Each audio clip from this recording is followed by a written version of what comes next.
好了，大家呢，我现在手里的是华为刚刚发布的全新折叠屏手机华为 Pure X Max， 就是那个大胖折叠。我们一起来开箱看一下，金色的外包装，哎，1、2、3。这次的大胖折叠啊，官方叫做扩折叠，确实比较大，就像一个小平板一样。然后我们直接进入今天的主题啊，直接看手机。好了，现在大家看到这个是白色版本，我要给它撕膜啊，很激动。1、2、3，当当，哇！好漂亮，白色这款好喜欢。然后给大家看一下折痕，这是在还没有弯折过的折痕表现。然后我们来给它进行人生的第一次弯折。给大家看一下细节啊，它这款机器呢，背盖上有一点点像那个蒙格里亚那个格子，对不对？我记得华为应该是很喜欢这个格子的设计。这个方向是向横向的。这个方向是竖向的，然后中间呢用黑色的2条线给它勾勒出来，然后呢白色采用的是银色的边框，然后呢后置镜头，大家注意啊，这一次呢为了凸显它的高端地位，我估计这个售价应该也不低啊，它这一圈采用的是陶瓷材质，重量可能稍微重一点啊，但是质感会给它拉满。然后呢，3颗镜头，其中主镜头呢是一个可变光圈5000万像素的，长焦呢是一个5000万像素，然后支持3.5倍的变焦。好。开机了哦，大家可以注意一下，这一次 Pure X Max 它是支持 eSIM 的。好了，我先给大家看一下这款手机拿在手里的这样一个感觉啊。它不能算是很轻薄，毕竟它是一个比较大屏的一个折叠屏，但是拿在手里的感觉非常好。大家可以看一下，我的拇指呢覆盖大概是从左边第2个应用，然后能覆盖到上方。它的宽呢，就是为了当它打开大屏幕的时候，它可以像类似于iPad mini 一样，形成一个竖向的小平板儿。哇！然后呢，我在这里把 Pure X放在旁边做一个对比啊，大家注意啊，这一次的 Pure X Max 并不是 Pure X 2啊，它只是在 Pure Max 的基础上变大了。然后 Pure X Max 呢会作为单独一条产品线来继续升级。再给大家对比一下这2款手机屏幕的大小啊，这款呢其实更像手机屏幕变宽了，而这款呢更接近一个小平板。然后我们把它合上，然后我们把它也合上。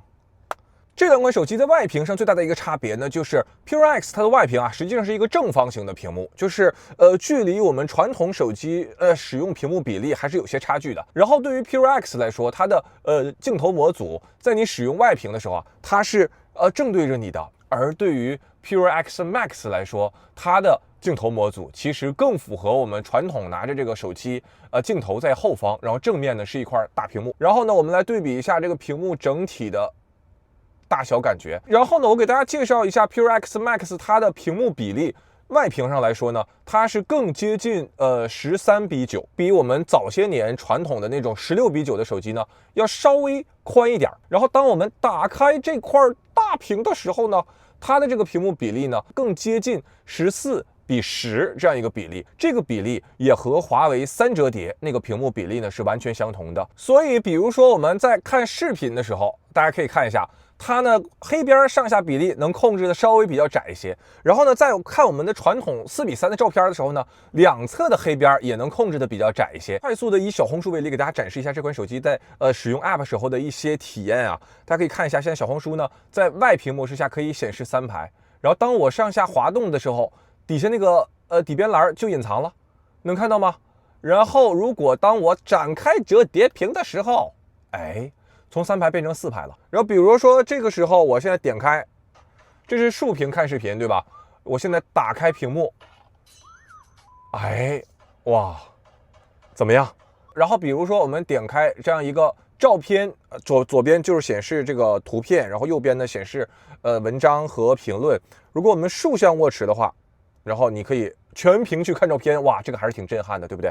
然后在镜头方面呢，这一次就是一颗超广角，然后一颗3.5倍的长焦，用来实现光学变焦。大家可以注意啊，当我横向握持这款手机的时候呢，它的镜头排列是竖向显示的。这一点呢，我觉得核心的目的其实为了它合上屏幕的时候使用，对吧？因为大多数时候我们都是这样握持手机来进行拍照，这样拍照呢手握持也比较稳一些。那么关于华为 Pure X Max 这款手机，我们之后也会带来更详细的上手体验视频啊，大家可以期待一下。然后我们再来开箱一下华为全新的影像旗舰啊，华为 Pure 90 Max， 我们来开箱。哎，哦，这次的主打配色橘子海，对不对？1、2、3，当当，哇，这款好亮啊！呵呵，这个镜面感要比我想象的强很多呀。然后大家注意啊，这次正面它是有一层膜，为什么有这个膜呢？据说是采用了一个抗反光非常强的屏幕，我们也给它撕膜啊，好久没有正面撕膜了。哎，然后我们先看一下这款手机的背部啊，哇的妈呀，好亮啊！这款手机，它呢手机手感上是比较方正的，整体边框呢采用的是平面边框，而且哇，我才注意到这次的平面边框它也是采用的蓝橙渐变，能看到吗？也是蓝橙渐变，而且这个边框就和后盖的这种蓝橙渐变很好的做了一个衔接。这款手机让我给我一种感觉，就是梦回 P30 Pro 那一代天空之镜，对不对？它其实也是上边模拟天空，然后下面呢模拟橘子海。好了，现在进入系统界面了，大家可以看一下这款手机它的壁纸，好家伙，也是这种橘子海的配色。然后呢，快速给大家看一下它的相机焦段，主镜头呢应该是一枚5000万像素的镜头，然后它这次的卖点就是这枚长焦。长焦呢升级到了2亿像素，我给大家看一下2亿像素在哪里打开啊？当我使用4倍长焦的时候，就可以选择2亿像素来进行输出。然后除此之外呢，这款手机这一次还支持了增距镜啊，如果我拿的资料没有错的话，应该是一个300毫米左右的一个增距镜。然后给大家看一下这次 Pure 90 Pro Max 它采用的这个抗反光镀膜，能看到吗？我这2款手机放在一起，左边 Pure X Max 这款手机它的外屏就没有这个抗反光镀膜，所以就能够看到一个我的倒影，对不对？但是右边这款你看在这个角度就好很多。这种呢，那你如果在户外，比如说看个电影啊、视频啊，有比较强的反光，就可以比较好的去除，然后保证你观影的效果。好了，以上呢就是关于华为 Pure 90 Pro Max 这款手机的一个快速上手啊。大家觉得这款手机好看吗？